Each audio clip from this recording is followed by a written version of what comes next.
Inilah kisah Nabi Harun alaihi salam, saudara yang selalu setia menemani dakwah Nabi Musa alaihi salam. Kisah Nabi Harun mungkin tidak banyak diketahui oleh beberapa orang. Hal ini karena Nabi Harun sendiri ditugaskan menjadi nabi bersama dengan saudaranya Nabi Musa.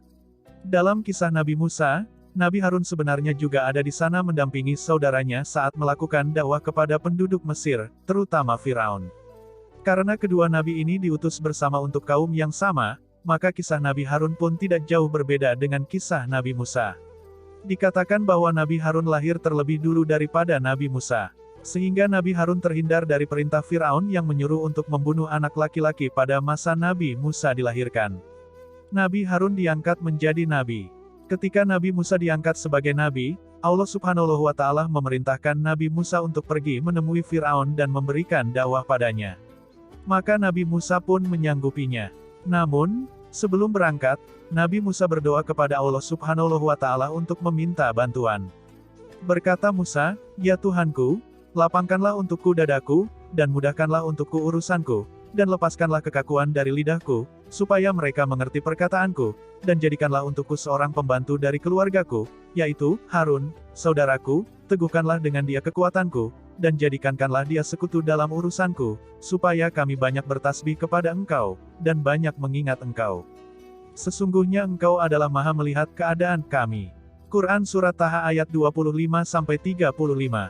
Atas permintaan Nabi Musa itulah, Allah Subhanahu wa Ta'ala memberi wahyu dan mengangkat Nabi Harun sebagai nabi untuk mendampingi Nabi Musa dalam menyebarkan dakwah.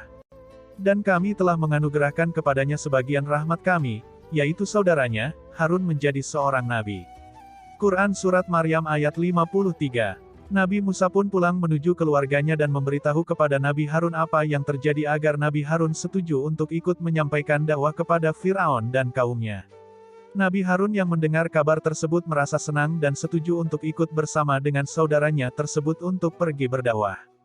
Kelebihan Nabi Harun. Dengan adanya Nabi Harun sebagai rekan Nabi Musa membuat beban Nabi Musa menjadi lebih ringan dalam berdakwah.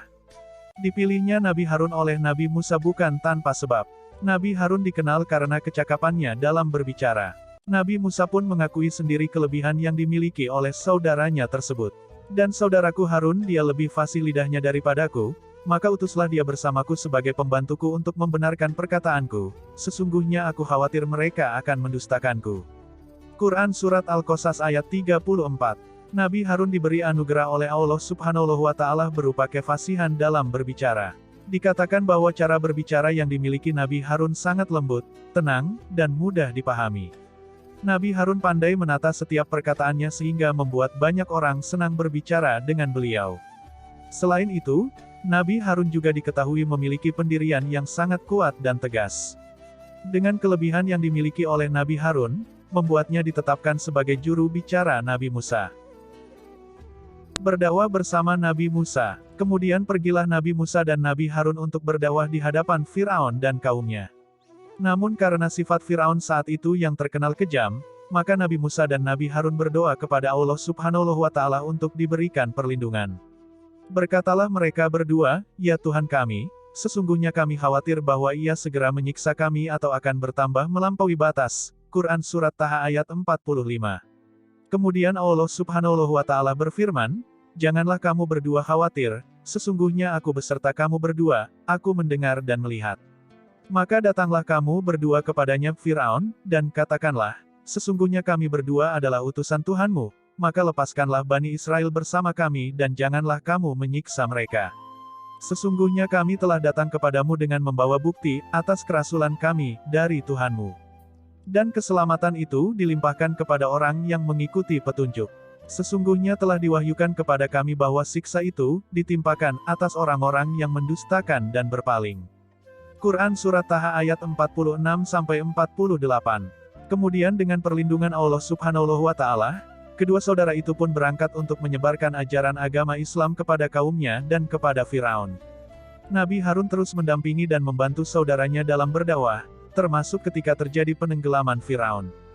Amanah untuk Nabi Harun. Kisah Nabi Harun yang mungkin banyak diingat adalah ketika Nabi Musa menerima wahyu dari Allah Subhanahu wa Ta'ala berupa kitab Taurat.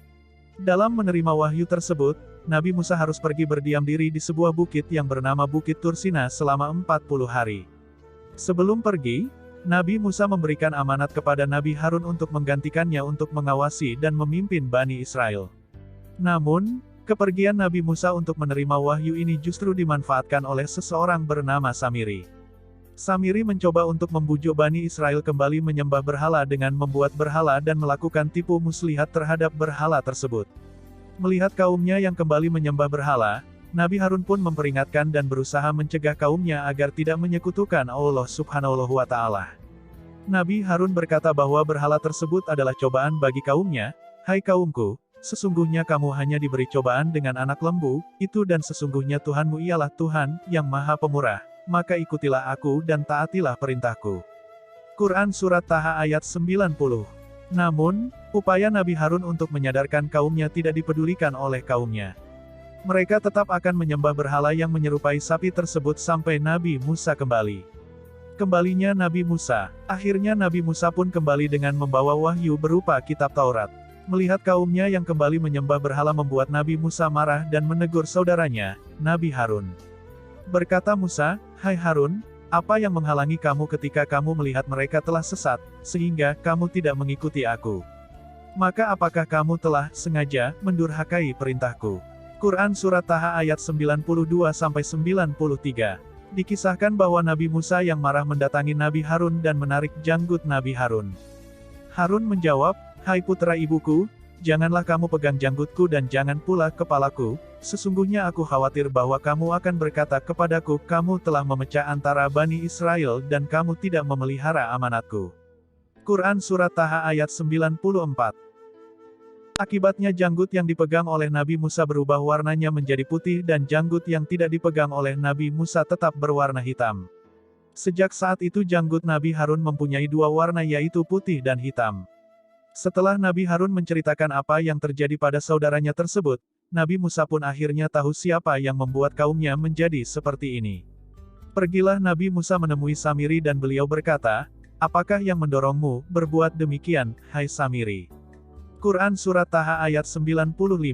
Samiri pun menjawab, "Aku mengetahui sesuatu yang mereka tidak mengetahuinya, maka aku ambil segenggam dari jejak Rasul lalu aku melemparkannya, dan demikianlah nafsuku membujukku." Quran Surat Taha ayat 96.